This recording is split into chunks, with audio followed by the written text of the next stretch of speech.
మనల్ని ఇంత గొప్ప స్థితిలో దేవుడు పెట్టింది దేనికంటే ఇతరులకు చేయగలిగినంత సహాయం. నీకు ఉన్నదంతా అమ్మి ఎవరికి ఇవ్వద్దులేండి. How many crores you will carry with you, how many lakhs you will carry along with you. ఇప్పుడు నీకు 100 కోట్లు ఉన్నాయి అనుకుందాం, నువ్వు చనిపోయేలోపు 100 కోట్లు నువ్వు అనుభవిస్తావా? లేదా నీ పిల్లలు చనిపోయేలోపు వాళ్ళు అనుభవిస్తారా? ఈలోపు దేవుడు రాకడే వచ్చేసింది, ఈ 100 కోట్లు ఉపయోగం లేకుండా పోతాయి. బట్ ఈరోజు దేవుడు మాట్లాడుతున్నాడు, సరే ఎంతో కొంత మార్పు అనేది మనలో చేసుకుందాం. హల్లెలూయా. దేవుణ్ణి కలిగిన బిడలంగా ఎంతో కొంత మార్పు. నేను మీలో ఒక గొప్ప శిఖరాల్లోకి వెళ్ళిపోయిన ఆత్మీయమైన గొప్ప వ్యక్తి కావాలని నేను అంతగా తొందరపడి కోరుకోవట్లే, కానీ కనీసం ఒక రైస్ బ్యాగ్ వేయడానికి తెలియదండి కొంతమందికి, ఇతరులకు ఒక వస్త్రం ఇవ్వడం తెలియదు, ఇతరులకు మిగిలిపోయిన ఫుడ్ కూడా పెట్టడం కొంతమందికి తెలియదు.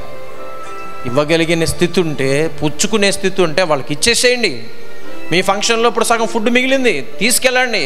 చాలా ప్లేసెస్ ఉన్నాయి, అనాథులు ఉన్నారు, అనాథ పిల్లలు ఉన్నారు, వాళ్ళకి చక్కగా ప్యాక్ చేసి వాళ్ళకి ఇవ్వండి. మీకు ఎంత సంతోషం కలుగుద్దంటే, మీకు ఎంత ఆరోగ్యం వస్తుందంటే, ఆ బిర్యానీ తిన్న దానికన్నా 100 రెట్ల ఆరోగ్యం వస్తుందండి మీకు. ఆ సంతోషం అంతా ఇంత ఉండదు. హల్లెలూయా. కాబట్టి ఇలాంటివి చేయాలండి. ఇవన్నీ ఏం చేయకుండా ఎప్పుడు నాకున్న మెతుకులన్నీ నావే, నాకున్న అన్నీ నావి. ఎంత స్వార్థం. You are a selfish person. Don't be selfish. Hallelujah. Don't be self. నువ్వు చేసిన మంచి పని, నువ్వు విత్తిన మంచి కార్యాలు నీ వంశంలో నీ పిల్ల తరముల వరకు ఉంటుంది. 1000 తరముల వరకు దేవుడు ఆశీర్వదిస్తాడు. నువ్వు పిసినారితనంగా ఉండి నీదని దాచిపెట్టుకుంటా చూడు, నెక్స్ట్ తరం ఉండదు, అది తీసివేయబడింది. It will be cut off. Reverse అవుద్ది వ్యవహారం అంతా కూడా. కాబట్టి జాగ్రత్త. మన భవిష్యత్తులో తరాలకి మన పిల్ల తరములకు వాళ్ళు గొప్పగా ఉండాలంటే మనం చేయాల్సిందేనంట, కనికరము చూపించి ఇతరులకు సహాయం చేయాలి. అదే వాళ్ళకి ఆస్తి.